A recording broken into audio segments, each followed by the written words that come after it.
Welcome, Future Shapers! You've just tuned in to the nexus of inspiring leaders who share their successes and their failures. Insights that will motivate, educate, and illuminate your path to a very bright future. Welcome to Shaping the Future podcast. Here's your host, Greg Kell. Hello, this is Greg, the host of Shaping the Future podcast. We are doing episode number 1 with Nathan Greenberg, the president or CEO of Arkside Marketing. Nathan, thank you for joining us. Tell us a little bit about your background and who Nathan Greenberg is. Well, Greg, thank you very much for having me on the show.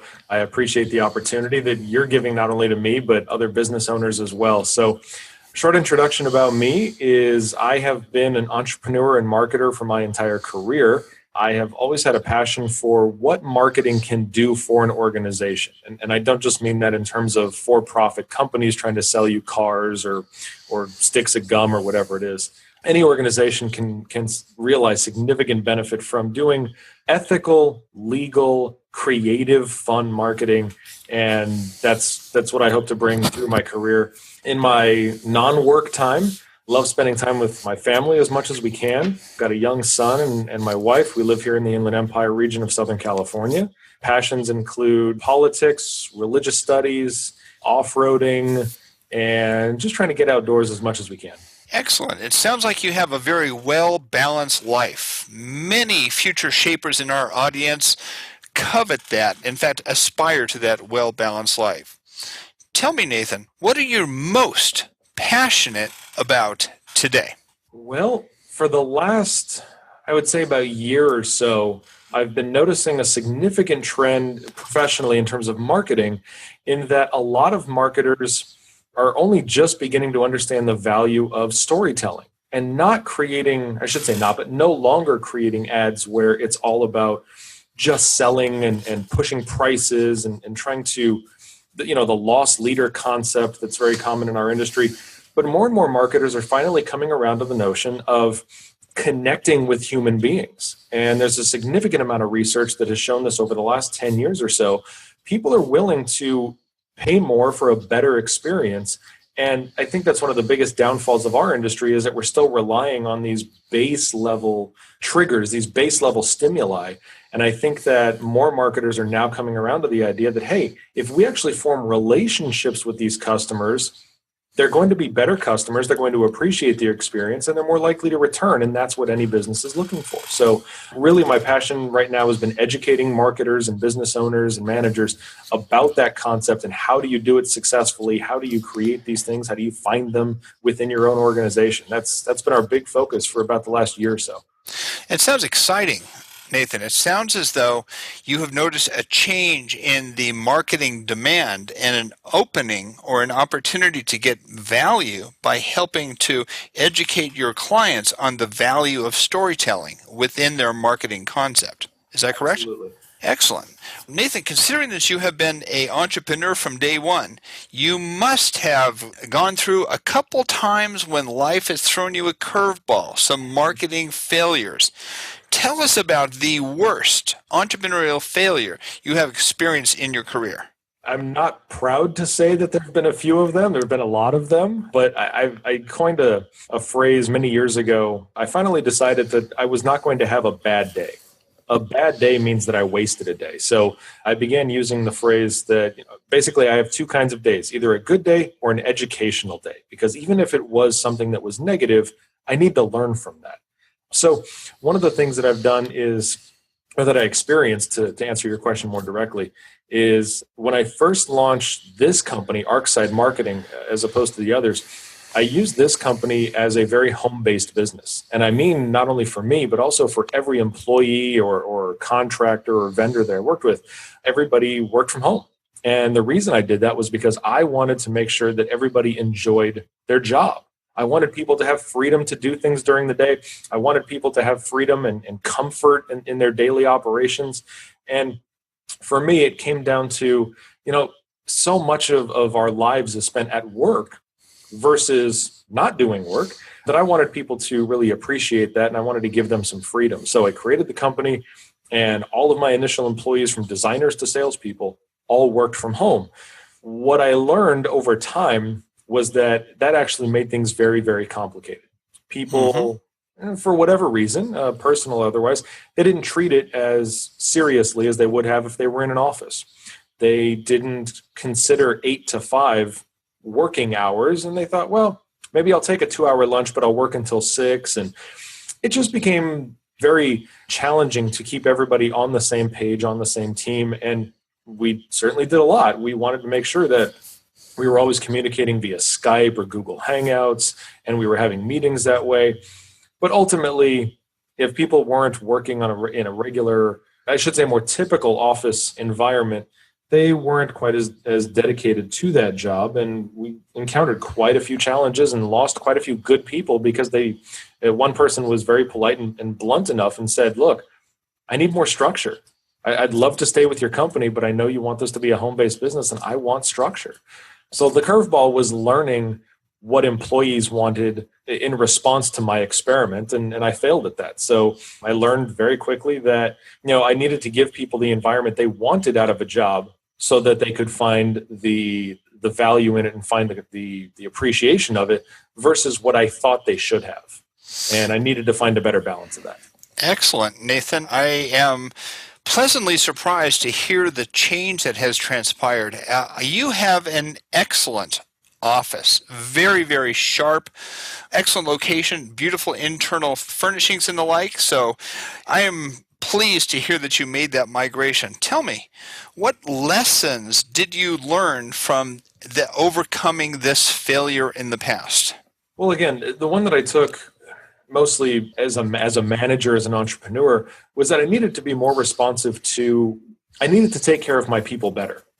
And as much as I wanted to do things in a way that I felt would be more positive and in a way that certainly I operated well in, I could do any job from home. If it's possible, I will do it. And I'm still that dedicated and wanting to, be passionate about it. But I found out that for a lot of people, that freedom actually came with a price. And for them, it was a variety of either satisfaction or commitment, whatever that was for them. So big lesson was I needed to take care of them better and understand their needs and wants. And sometimes those aren't the same thing. And sometimes an employee's needs or wants are different from what I need or want as a business owner. And I needed to be more understanding of that as well. So I should have learned the lesson much sooner. I should have certainly paid more attention to the signs that were there that I just wasn't picking up on. But as you just said, we're now in an office and everybody's got their space, and we try to make it a very welcoming environment, certainly for employees and then also for clients and media partners. It sounds to me as though you've learned to listen and be attentive to the stated and the unstated issues that your employees are dealing with. Is that correct? Yes, that's a very good summation of it. And I think that that's something that I and probably most other business managers and owners can always do better at, is making sure that we're in tune to the people that we should be taking care of. Yes, listen first. Yes, listen first. 2 ears, 1 mouth. We at Future Shapers believe that discipline and focus enhance productivity. How has discipline and focus in your business world produced the success in your life today? Well, there's been a substantial lack of discipline in the initial years of this particular company because, again, I wanted to create that really just free-form environment and let everybody. This is an ad agency, and certainly everybody here, whether you're in accounting or you're in sales or certainly in the production department, creativity is important here. So I wanted to make sure that everybody felt good. And again, I wasn't listening to the needs of what they were really needing as opposed to wanting. Everybody wants a job where they have no responsibility and they get paid for it. But really, at a base level, they need structure. They need discipline. They need to understand that there are rewards and consequences and sort of basic human psychology. And I thought I could just break all those rules, and I was very wrong.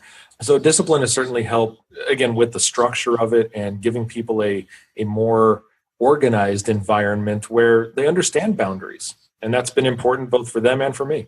It's a challenge because I believe that you, as the leader of an advertising agency, oversee a creative process, and it is the value of your creativity that ultimately produces benefits for your customers.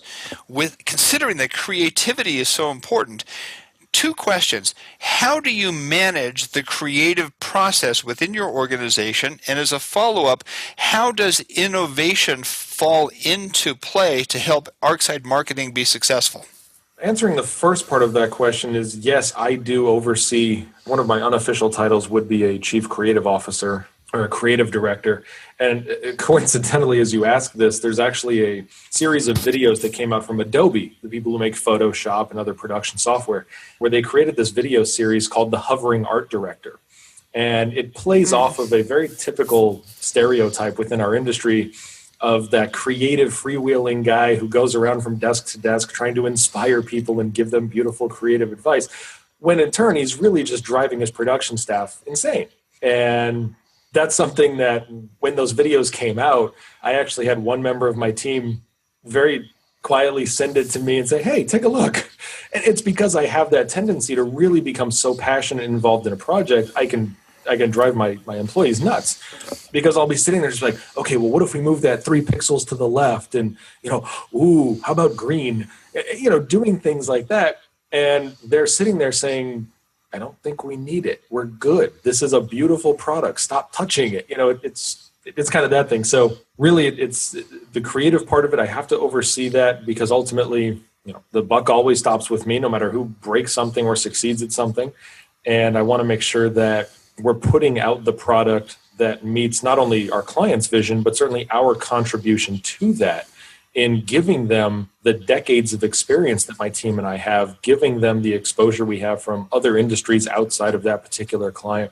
And I want to make sure that creatively we're expressing that. So that's probably the biggest in terms of how that happens, and really why my vision as the creative director of the company can sometimes have its pros and cons, both for us and both for me and for my employees. Excellent. Very good answer, Nathan. We're going to start the lightning round now. Quick questions, quick answers. Remember back when you started Arkside Marketing, how did you feel at that point? What was either holding you back to start, or why did you take that leap of faith to form this organization?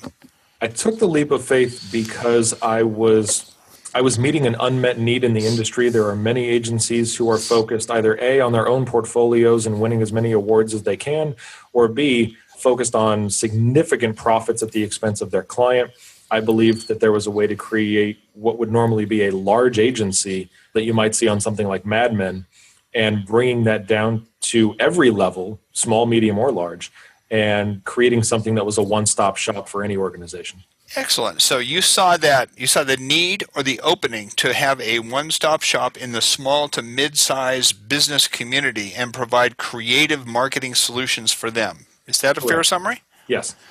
Okay, excellent. Why? Is there additional why behind that one-stop shop? What is unique at Arkside Marketing that the client could not get anywhere else? Why do your A-level clients continue to come back and benefit from Arkside Marketing?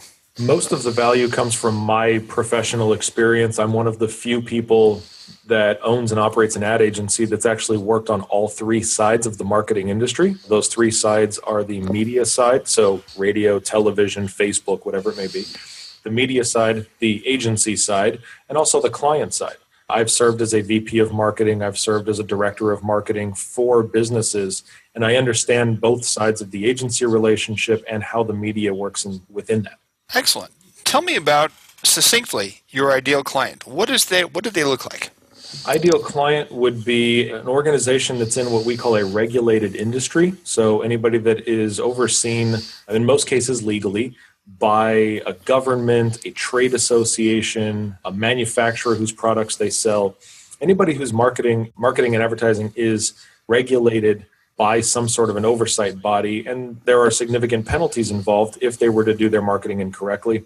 And typical industries that would encompass would be automotive, law, healthcare, education, people that have significant missions to accomplish, but also significant pitfalls that they need to be aware of. Good to know. Tell me, Nathan, considering that you're a lifelong entrepreneur, I'll bet you have listened to and considered a lot of different views. Distill it down to one. What is the best advice you have ever received? We actually touched on it earlier, and that's listen. I've been somewhat unfortunate in that I've moved forward through a lot of my career without a mentor that I've relied upon on a regular basis. I'm very fortunate now over the last few years, I've actually cultivated a couple of relationships with people who are very, very experienced and insightful in growing businesses, which I think is more important than somebody who inherits something large and keeps it going. They're very different perspectives. So again, summary of listening and learning and continually trying to make sure that I'm absorbing more information than I'm providing, because I want to make sure that I can do better tomorrow than I did yesterday. Interesting, Nathan. A wise man, Stephen Covey, once said, "Seek first to understand, and then to be understood." Absolutely. Tell me, the internet is a wild and woolly place, but there's a lot of great stuff out there. Tell me a single internet resource that you find really valuable that you'd like to share with our Future Shapers Nation. Oh, there's a challenge. I know everybody likes Google because you can find lots of stuff there, but yeah, I mean, it depends on how granular I want to break down the answer. I will say that for a business manager or entrepreneur, social media is probably one of their best tools. And I mean that very generally in the sense that, again, going back to those lessons of listening and learning, it's called social media because the users are being social. They're telling you everything about their lives, their interests, their professional career, all of these things, and they're putting it out there for the public to see and read and interact with. That's what we need to be paying attention to as business owners. We need to make sure, as Stephen Covey said, we need to make sure that we are listening first and understanding them before we try to tell them anything. And I think that if more businesses used social media in general as a resource, as opposed to a broadcast media, as opposed to a megaphone, then I think they would find their relationships with their customers and potential customers much more rewarding. Excellent. What book would you recommend to the future shapers and why?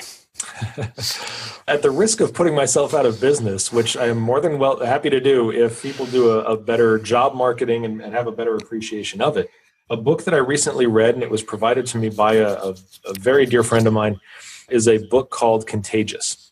And the author is Jonah Berger. And this is a book that scientifically analyzes, and I don't want that to sound like it's going to be dry and boring and came out of some Ivy League university. It's a layman's scientific analysis of the human psyche and how do things go viral. And when I say that, I don't mean, your video became the number one thing on YouTube. When I say it went viral, I mean it very organically, almost guerrilla marketing style, spread through whatever your audience is and became well received. So I would absolutely recommend people read that because it gives you a wonderful insight into people. Not so much marketing, not so much nuts and bolts of spots and creativity and this and that. Just helping understand people and what they're looking for and how they respond to certain stimuli. Very fascinating book and a fun read. He tells some wonderful stories in there that breaks down some of the statistics and other information that you might find of value. Interesting. The title's Contagious, right? Yes. Excellent. Now, understanding that you are the head of a marketing or an advertising agency, I would wager that Arkside Marketing does marketing for your business as well. Tell me, what marketing works best for Arkside Marketing and why? If that's your wager, I'm going to recommend you don't go to Vegas this weekend. Uh-oh. So we are very typical of both our industry and then certainly the age-old adage about the cobbler's shoes. Very, very coincidentally, we actually just had a meeting this morning about finally launching a campaign that has been sitting in our servers and collecting dust for the last 6 months. But I will say this, as the advertising guy, as the ad guy stereotype, we believe, and this may also make us a little more rare in our industry, we believe that all successful advertising or any marketing initiative, the ultimate goal should be to generate word of mouth. There is no paid ad that replaces the value of somebody sharing their experience positively. So The most effective marketing that we've had is referrals. That said, I will tell you one of the most successful inbound marketing tools that we utilize has been search engine optimization, effective website development, and positive social media use. So we try to use our social media to not only drive traffic to our website, but to educate people on things they may not know about marketing or our company or our staff, but really focusing on demonstrating and sharing our knowledge as opposed to hoarding it. I have no problem telling people how certain pieces of media work or how negotiations proceed with certain companies. I believe that's information that helps people be better marketers, and ultimately that's better for the marketing industry. So best marketing for us has been earning the online rank and reputation that we have, and then successfully converting that into word of mouth. Excellent. Nathan, I know you through a BNI, a relationship marketing venue and platform. I think we share the value of that relationship marketing as a word of mouth generating tool. Would you agree with that? Absolutely. Excellent. Tell me about the biggest challenges that you face for Arkside marketing at this time. Biggest challenge that we face today and that we have faced for the last 2 years is really finding the right next employee. We have been on a hiring spree and growing, and certainly, like all businesses, we've lost people to attrition, they've moved, they've changed careers, whatever it may be. But really finding those people that I believe would be a great fit here at Arkside.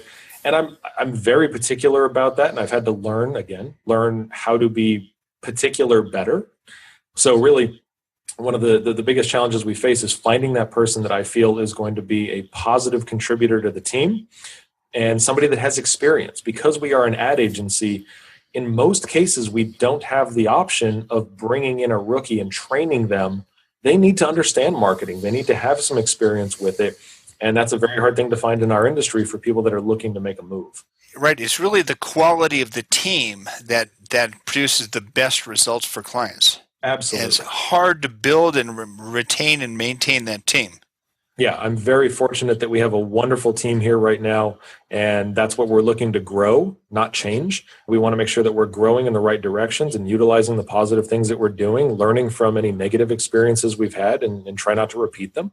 And like I said, our biggest challenge is finding people that are a match for that, but we are hiring right now, and that's something that has been a big priority for us. And again, something that I needed to learn more about, because I was really looking for people with certain skills. And it took a couple of mentors and more experienced business owners to remind me that, hey, you need to hire for passion and train for skills. Excellent. We at Future Shapers believe that simple actions, really habits, consistently delivered over time, work together to yield a excellent long-term result for the future. What are you doing now to shape the future of Arkside marketing? Well, we're in a time of transition. And right now, as I said, we are growing. Part of that growth is I'm in the process of negotiating with a potential business partner for opening an office on the East Coast. And obviously, that would not only expand our footprint, but also expand our team. And I want to make sure that if we move forward with that venture, that it's going to be something that reflects the unique culture we've had and continue to try to grow here.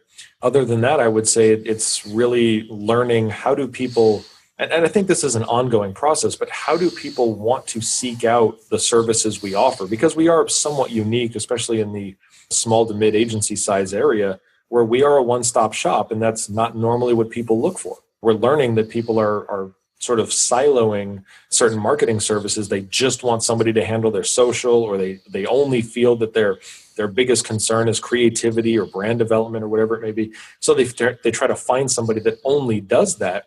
And then what they eventually end up experiencing and thus realizing is, wow, I'm having a lot of meetings with a lot of different people, and I have to make sure they're all playing on the same page. And sometimes they want to fight each other because they feel like they could earn more budget or whatever it may be.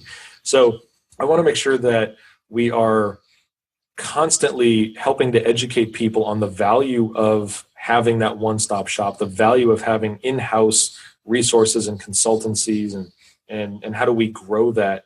And again, so working with a potential business partner on the East Coast to achieve that, and then also listening to my team and how they think that might be achieved, because their experiences are part of what we're trying to recreate. Excellent. And so in sort of summary, Arkside Marketing is a one-stop shop that sort of specializes in helping produce a storytelling outcome to help to maximize the value of client marketing efforts. You have a good mentors like all of us. You're getting better at listening and applying. Your challenge now is finding the right next employee. You're considering partnering up or adding another office in the East Coast. Mm-hmm. Now it is time to fast forward. Here's the question. 5 years in the future, Arkside Marketing has got all systems firing. You are on a roll. Tell me, what does Arkside Marketing look like 5 years from now?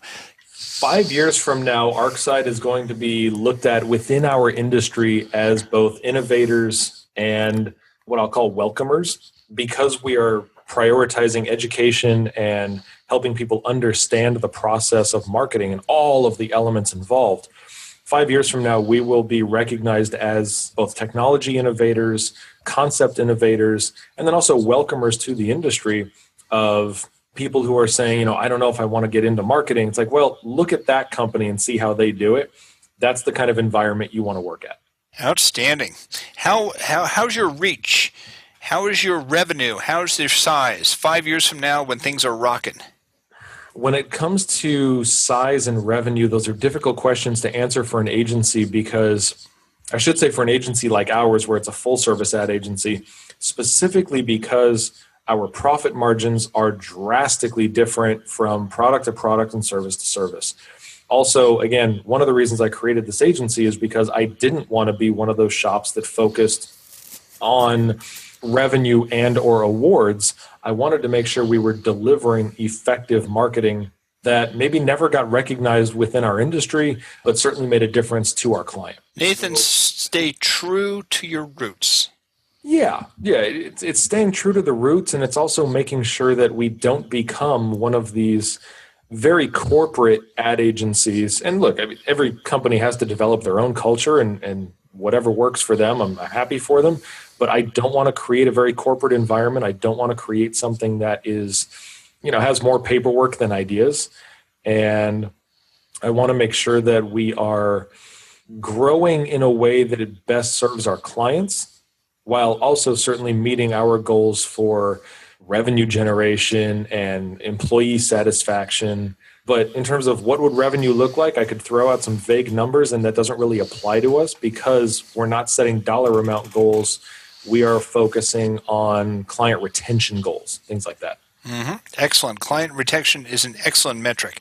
Tell me one big advice that you can share with the Future Shapers audience from the perspective of Nathan Greenberg of Arkside Marketing. Regardless of the business or industry that you occupy, you need to understand that marketing is one of the few things that impacts and is impacted by every division of a company. And that's extremely true, especially if you are a solopreneur, you are a team of one. Everything from your shipping to your accounting is affected and will impact your marketing efforts. The example that I give most often is I have to remind people that regardless of how huge Amazon's product library is and all of that, if the guy on the loading dock screws up the orders every time, that becomes a marketing problem for a logistics company, and that's what Amazon is. So understand the value of marketing, understand that there are companies out there that want to help you and give you good advice, give you excellent experienced guidance, and be open to those ideas. No vendor you work with, and this includes me and my team, will ever know your company as well as you do. But if you work with them as a partner and help them understand, they can help you reach your goals. Excellent. Future Shapers, we have been blessed today by hearing about the value of a partner-oriented relationship with business clients using storytelling as a vehicle to get the message across in a compelling manner. We have heard about the challenges of a one-stop shop in terms of its growth and the direction of growth. We've heard from Nathan Greenberg, the CEO of Arkside Marketing. Nathan, can you share with the listeners on how they could contact you and what benefits they'll receive from that contact? Easiest way, and it's not purely contact. We focus on education. So I welcome every listener of the show to go to arksidemarketing.com take a look at our website, take a look at our services, take a look at what you think you need, and then reach out to us via email or social media or the phone. Reach out to us and let us know how we might be able to help you. Our consultation is free. We want to learn about your business and what your goals are. And I do want to make a very special offer just to the audience of your podcast. And I want to let them know that if they reach out and they mention the podcast for Future Shapers, they will receive 5 complimentary hours of design.